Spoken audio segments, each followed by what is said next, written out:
नमस्कार साथियों, मैं हूं गोविंद। आज मैं आपसे एक सवाल पूछ रहा हूं।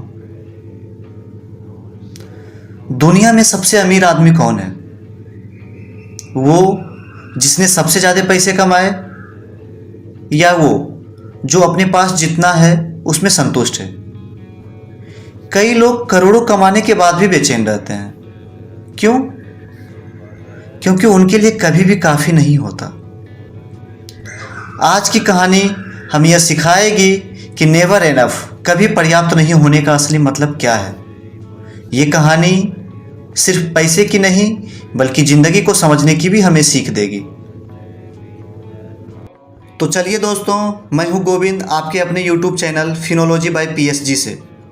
यदि अभी तक आपने हमारे साइकोलॉजी ऑफ मनी का अध्याय 1 और अध्याय 2, जिसमें मैंने आपको पहले अध्याय में नो वंस क्रेजी, कोई पागल नहीं होता, और दूसरा अध्याय जो है लक एंड रिस्क यानी भाग्य एवं जोखिम की 10 महत्वपूर्ण बातें आपसे साझा किया था। और आज मैं आप लोगों के सामने साइकोलॉजी ऑफ मनी का अध्याय 3 जो कि है नेवर एनफ, कभी पर्याप्त नहीं होता, को एक कहानी के माध्यम से समझते हैं। उसके बाद हम लोग इस कहानी के कुछ महत्वपूर्ण बातें समझेंगे जो हमें अपने रियल लाइफ में उसे करने से हमारी दैनिक दिनचर्या में क्या बदलाव आ सकता है, ये देखेंगे। ये कहानी है 2 लोगों की, रोनाल्ड रीड एवं रिचर्ड फुस्कोन की। रोनाल्ड रीड एक मामूली इंसान थे। एक गैरेज मिस्त्री एवं चौकीदार के रूप में उन्होंने काम किया। शांत जीवन, साधारण कपड़े एवं ना कोई दिखावा। लेकिन उनकी असली ताकत थी स्मार्ट निवेश और संतोष। जब उनकी मृत्यु हुई तो लोगों को झटका लगा, क्योंकि रोनाल्ड ने $8 मिलियन, लगभग 66 करोड़ रुपए छोड़े थे। वहीं दूसरी ओर थे रिचर्ड फस्कन, एक अमीर बैंकर। आलीशान जीवन, बड़ी बड़ी गाड़ियाँ, बड़ा बड़ा घर।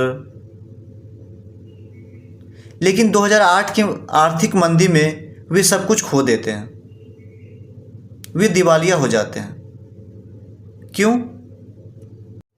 क्योंकि रिचर्ड को कभी भी काफ़ी नहीं, नेवर एनफ का पाठ समझ नहीं आया। वे हमेशा और ज़्यादा चाहते थे, और उनकी ये लालच उन्हें ले डूबता है। इस कहानी के माध्यम से जो 4 बातें हमें समझ आती है वह यह है कि जो पहला पॉइंट यह है, the hardest financial skill is getting the goal post to stop moving. क्या मतलब इसका? इसका मतलब यह है कि पैसे से जुड़ी सबसे कठिन कला यह समझना है कि पर्याप्त कब है एवं उस पर्याप्त पर कब रुकना है। यानी जब इंसान पैसे कमाना शुरू करता है तो वो सोचता है बस 1 लाख हो जाए, फिर सोचता है अब तो 10 लाख चाहिए, फिर सोचता है अब तो करोड़ रुपया चाहिए, और फिर उसकी सोच हमेशा बढ़ती ही जाती है। हमेशा पहले से ज़्यादा कमाने की इच्छा उसकी होती है। यही है गोल पोस्ट का आगे खिसकते जाना। यानी जो लक्ष्य था वो हर बार थोड़ा और आगे चला जाता है, और हम अब कभी वहाँ पहुँच ही नहीं पाते, क्योंकि हम कभी रुकते ही नहीं। रोनाल्ड रीड ने एक साधारण जीवन चुना। उनके लिए पर्याप्त का मतलब था इतना कि मैं सुरक्षित रहूं और दूसरों की मदद कर सकूं। वह खुश थे, शांत, और एक मिसाल बन गए। वहीं दूसरी ओर रिचर्ड फस्कन के लिए पर्याप्त कभी भी काफ़ी नहीं था। उन्होंने करोड़ों कमाए पर वो रुक नहीं पाए। हर बार सोचते थोड़ा और चाहिए, और अंत में सब कुछ खो बैठे। सीधी सी बात यह है कि अगर आप यह तय नहीं कर पाते कि आपके लिए पर्याप्त कितना है, तो आप कभी भी सुकून से नहीं जी पाएंगे, चाहे आपके पास कितना भी पैसा क्यों ना हो। जो इंसान अपने लक्ष्य को समय पर रोकना सीख लेता है, वही असली समझदार एवं सफल व्यक्ति होता है। पैसा कमाना तो आसान है, पर यह समझना कि कितना पैसा पर्याप्त है, ये सबसे बड़ी समझदारी है। दूसरा पॉइंट है, social comparison is the problem here. समस्या ये नहीं है कि आपके पास कितना है, असली समस्या तब शुरू होती है जब आप दूसरों से अपनी तुलना करने लगते हैं। इस कहानी में रोनाल्ड कभी दूसरों से अपनी तुलना नहीं करते थे। वे ये नहीं सोचते थे कि मेरे पास अच्छी कार क्यों नहीं है, या मैं भी सूट बूट पहनूं जैसे अमीर लोग पहनते हैं। इसीलिए वे धीरे धीरे करोड़ों बचा पाए बिना किसी दिखावे के। जबकि रिचर्ड एक बड़े बैंक के अधिकारी थे, पर उन्हें हमेशा लगता था मेरा घर सबसे बड़ा होना चाहिए, मेरे पास सबसे महंगी गाड़ी होनी चाहिए, मेरी पार्टी सबसे रॉयल होनी चाहिए। वे दूसरों को देखकर अपनी जिंदगी चलाने लगे, दूसरों की चमक धमक देखकर खुद भी वैसा बनने की होड़ में लग गए, और नतीजा ये हुआ वे कर्ज, तनाव एवं दिवालियापन का शिकार हो गए। यदि आप हर वक्त दूसरों से अपनी तुलना करते रहेंगे, तो ना तो आप खुद को समझ पाएंगे और ना ही कभी सच्ची शांति पा सकेंगे। रोनाल्ड दूसरों से तुलना नहीं करता था, इसीलिए वो शांत था, जबकि रिचर्ड हमेशा दूसरों से आगे निकलना चाहता था, इसीलिए वो कर्ज में डूब गया। सोशल कंपैरिजन सबसे बड़ा जहर है, जो आपकी सोच को दीमक की तरह खा जाता है और आपको कभी खुश होने नहीं देता। तीसरा पॉइंट है, enough is not too little, जिसका अर्थ यह है काफ़ी होना बहुत कम होना नहीं है, बल्कि ये समझदारी है कि आपको और नहीं चाहिए। रोनाल्ड ने कभी यह नहीं सोचा कि उनके पास करोड़ों क्यों नहीं है जब वो गैरेज में काम कर रहे थे। उनके पास जो था वो उसे सहेजते थे, समझते थे और उसी में जीवन को सुंदर बना लिया।